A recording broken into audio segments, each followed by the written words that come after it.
Hey everybody, just getting set up here, making sure things are working. Be on in just a sec. Dr. Ray Pastore here today, and we are going to be talking about some instructional technology stuff. I'm still just loading things up, waiting to make sure everything is working right. All right, looks like we are good to go, and we are on. So hey everybody, how y'all doing today? Dr. Ray here, and today I'm going to be talking about some instructional design stuff. What instructional design stuff that is, you're asking me? We are going to be talking about learning taxonomies and their importance, and a little bit about learning objectives and assessment items. I'll talk about some of that alignment and how things are supposed to be. So let's get into it. So learning taxonomies, learning taxonomies, learning taxonomies. You know, I feel like one of the things we do in our field that we do a pretty bad job of is explaining what things are. I feel like for some odd reason, the more I know about our field, I realize there's more for me to learn, but I also realize that a lot of concepts that seemed very difficult to me now appear very basic. And I don't think that's because I'm smarter and know more. I think it's because I was not explained them in a very simplistic manner. I feel like some of the things are very simple and basic, and we explain them very difficult. It's one of the reasons why I wrote my book, because the texts drive me nuts. There was never really things in the text that made clear sense. People couldn't just explain things to me. And I talked about this in one of my last previous videos where I talked about task analysis. So let's get in to learning taxonomies, because for some reason we've made learning taxonomies so difficult, and I'm not quite sure why we made them difficult. I'm not sure why we make them complicated, because they don't need to be whatsoever. So what is a learning taxonomy? What does that even mean? What is a learning taxonomy? A learning taxonomy is the idea that content is separated into multiple levels. For example, you have low-level content, which might be like factual knowledge. And in order to solve a problem, you need to take that factual knowledge and a bunch of concepts, put them together in order to solve a problem. So the idea of a learning taxonomy is there's this hierarchy of knowledge. Okay, great. So let's take a look at some examples of what that really means. Just hold on 1 second here. I'm going to shrink myself down real small. I'm small, I'm shrinking. All right. Let me make myself just a little bit bigger. Okay. So we have up on here in the screen probably the most popular learning taxonomy there is, which is Bloom's taxonomy. Bloom's learning taxonomy in action. I look at this picture. This is the most popular learning taxonomy you guys will have ever heard of, ever see. So I look at this picture, and let's see. I look like I'm talking a little too loud. There we go. Let's see. Testing. 1, 2, 3. Testing. Okay, there we go. Sorry about that. Just had to make sure that I wasn't too loud in the mic. So I look at this learning taxonomy up on the screen here, and quite honestly, I have no idea what it's saying. I'm like, what is this? This just makes no sense to me. Okay, so I have this up here as a bad example. Yes. Let's go to another example. Bloom's taxonomy, and this is actually on the same page. If you scroll down, you can see it here as well. This nice little pyramid. Now, again, I think that the pyramids are not very good in that I still don't necessarily know what's happening here when I look at this image, but it does a much better job. So let me actually move myself to the other side here now. There we go. Okay, so we're looking at this pyramid. So the way that knowledge works is a pyramid, just like this. And I like some of this picture. I'll talk to you about what I like and what I don't like about this. Okay, so we look at Bloom's taxonomy. It's the most popular one, right? So I want to just talk a little bit about it. So basically we start here, this big part of the pyramid, moving myself for the 4th time. We start with this big part of the pyramid, right? That is remember, which is basically concepts, facts and concepts. We recall information. So like identify a place on a map, recall a concept, basically memorization, right? We are memorizing, recall, memorization. As we move up the pyramid, tasks get harder and harder. We start doing more and more. For example, we remember things in step 1. Step 2, we understand things. Those are terrible words, by the way, remember and understand. I don't know why they possibly use them, but they do. Okay, so we remember facts. In understand, we explain ideas or concepts. We're remembering what are our concepts. Middle part, we apply those concepts. Then we learn to analyze, evaluate, and create. So basically, we're going up this pyramid. We take a whole bunch of facts and concepts and learn to apply them. And then basically we learn to apply them to new ideas and above. So here's what I don't like about this. What I don't like about this Bloom's taxonomy is that in practice, this is absolutely meaningless. The fact that they break these down into 1, 2, 3, 4, 5, 6, 6 different categories is absolutely meaningless. There's no value to it. There's no value when I'm designing instruction to knowing these 6 categories. Now, what is there value of? There is value in knowing that there's a such thing as low-level knowledge, that I need to apply that low-level knowledge, and then I need to somehow problem solve with that low-level knowledge. And I'm going to actually talk more about that concept in my next video when I do it. My next video that I do. But all that I need to know is that there is low-level knowledge, and the student learner needs to apply that knowledge and create or problem solve, transfer with that knowledge. Those 3 basic things. In fact, I can even break this out into high and low. And in fact, if I don't know Bloom's taxonomy whatsoever, if I don't know anything about learning taxonomies, guess what? When I completed my task analysis and I wrote out like what is required to know how to, for example, if task analysis was brushing my teeth, the end goal was brushing my teeth. Some of my entry-level things might be identify a toothbrush, identify a toothpaste.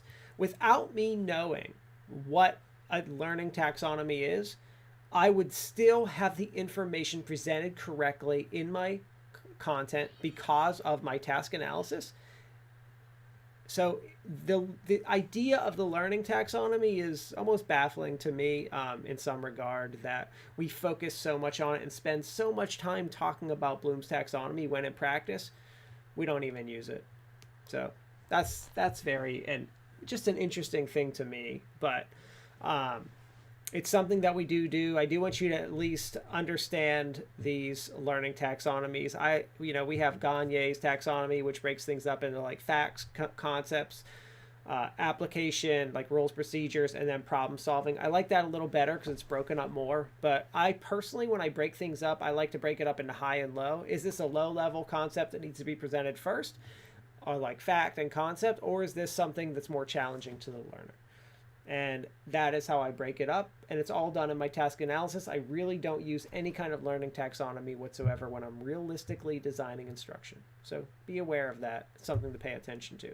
All right, so I'm going to actually pull up a document here. See where this is going to pop up on my screen. I'll bring it up for you guys in just a second. Oh, let's see. Document. Where is this document? Let's see. I gotta find it really quick. I know I can find this in 1 second, which is why I'm even bothering. Am I gonna find this? As I'm looking for this, let's see. I can talk to you guys a little bit about some of the other stuff I want to talk about. So, I think this is it. Of course, it's nowhere to be seen when I actually need it. I see this document all the time. It's nowhere to be seen when I want it. Hold on, I'll find it in a sec. Oh, I even know a better way to find it. Let's see. So it's just interesting, these learning taxonomies. It's just baffling to me in our field that we spend so much time doing things that don't necessarily help us with instructional design. They're not really something that we're going to use in the system. So what we do is we come upon this idea of instructional congruency. From these taxonomies, we come up with this idea of instructional congruency. And I'm still pulling up this document, but it's part of what I'm talking about. We come up with this idea of instructional congruency. So what does that mean? What does instructional congruency mean? Instructional congruency. Think about that for a second. The idea of instructional congruency. Let's see. I'm going to pull this document up. We're going to get back to that instructional congruency document. Do I not have the document here either? I swear I have it here.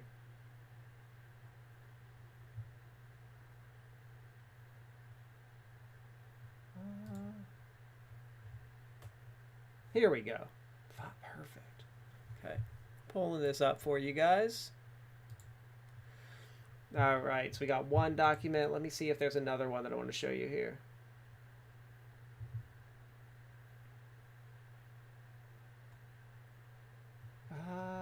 Let's see. That might be it. That might be it. Oh, here's another one.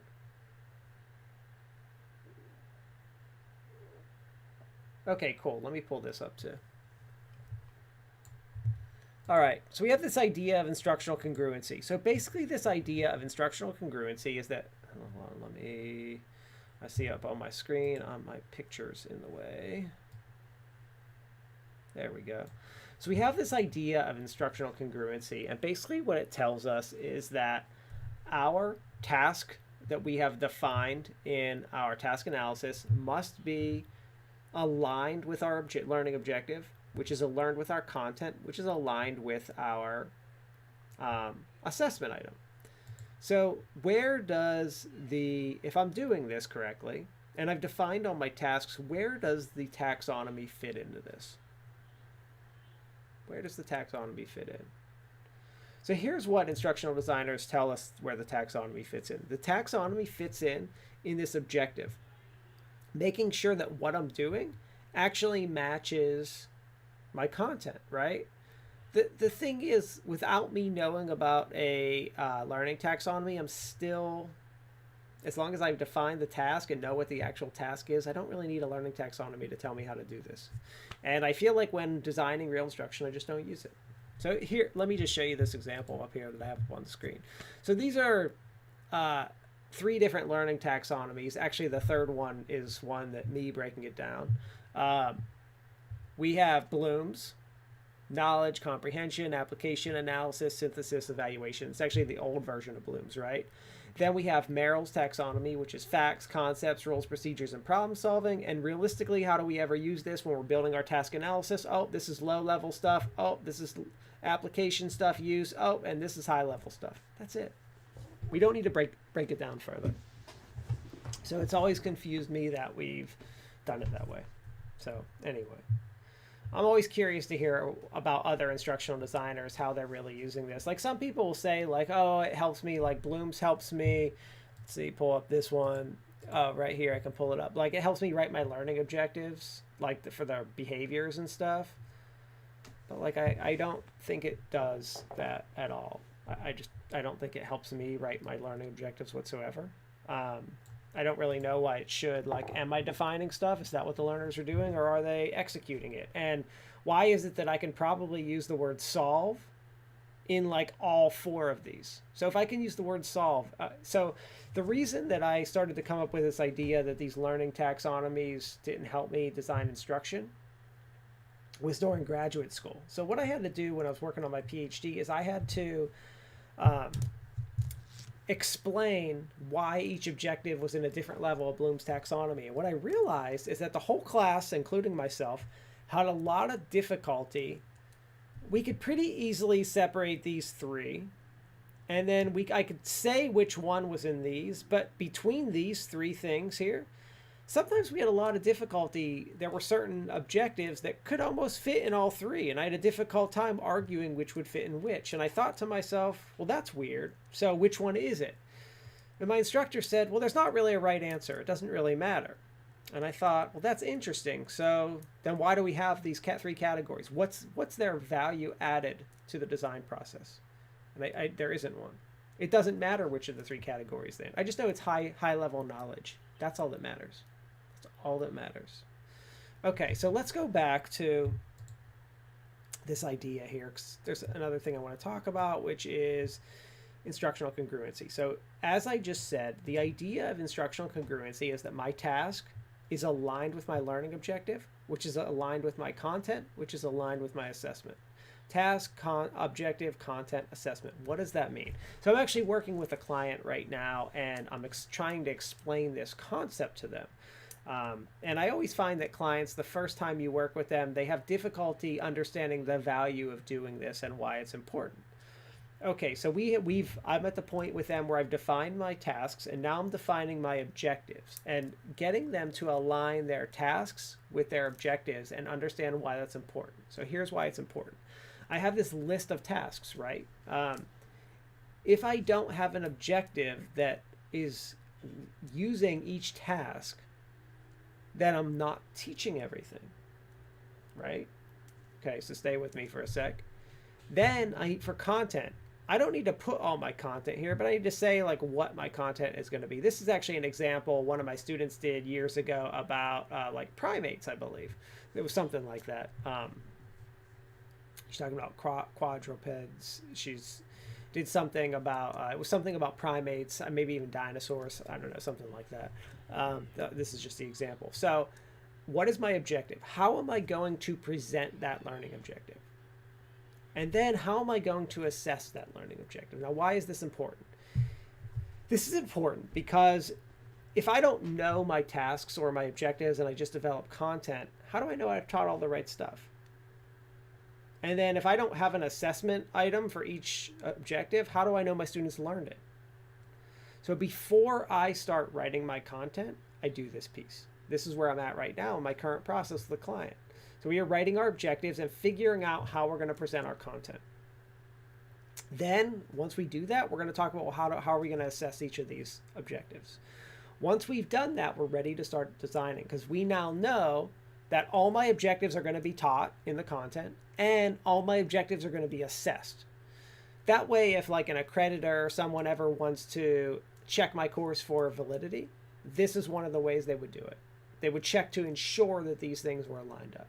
This is one of the ways that I would actually check to say if a course was valid or not, whether the content and a course alignment was valid or not. It's called instructional congruency, instructional alignment, whatever you want to call it, doesn't matter. But just that everything's aligned and matches up. So that's pretty much all I wanted to talk about today. I don't want to talk about like writing an objective or writing assessment items. There's just so much content out there about that. You know, I mean, there are so many different ways to write objectives. The main point is, do you have, you know, I like to tell people it has to be A, B, C, D, audience, behavior, condition, degree. Audience is the learner. And people are like, well, why do I have to always write, you know, the audience when I'm writing an objective? It's always my learner. Well, no, it's not, because sometimes I'm designing instruction for multiple people. So like I might say the user, the sales team, the manager, the executive, the whoever. There sometimes are multiple audiences and training is going to be split up. So that's why we write that. So that's audience, behavior. What is the learner going to do? The learner is going to define. Condition, under what condition? Given a piece of paper and a pencil. So they're going to be given this. Given the content, they're going to be able to define this 100% accurately. And that's about it. That's about all I wanted to talk about today. Not too long, not much. Learning taxonomies, the topic of learning taxonomies, that's where I am in my course right now, aren't too interesting to me. The next phase where I start to talk about how do people actually learn is very interesting to me. And that's where there's a lot of key points that are actually missed in instructional design. It's so funny. We focus so much on odd things. We focus on, as a field, so much on learning taxonomies. We hardly focus at all on how people actually learn. It's very baffling to me as an instructional designer. Now, who focuses on how people learn? Ed psychologists. have a minor in ed psychology, and I took a number of ed psychology courses, which is maybe why my interest is there a lot. But as an instructional designer in practice, I was able to see that this learning taxonomy didn't help me design instruction, but knowing how people learn and studying how people learn and designing instruction so people could learn has helped me design. So anyway, that's it for me for today. I am going to sign off. I think that's everything. That's all I wanted to talk about. I hope you enjoyed. I feel like today wasn't necessarily like very... I didn't like give you this great content today like I normally do, but it's because the topic that I wanted to talk about, there's just not much there. It's not important as a practitioner to me. It's not something that I use. These learning taxonomies are not helping me design instruction for my current client whatsoever. Now, the idea of instructional congruency is significantly helping me. So keep that in mind. Anyway, later guys, and have a good day, and hopefully everyone's doing well. If you have any feedback for me, comments, questions, please comment down in the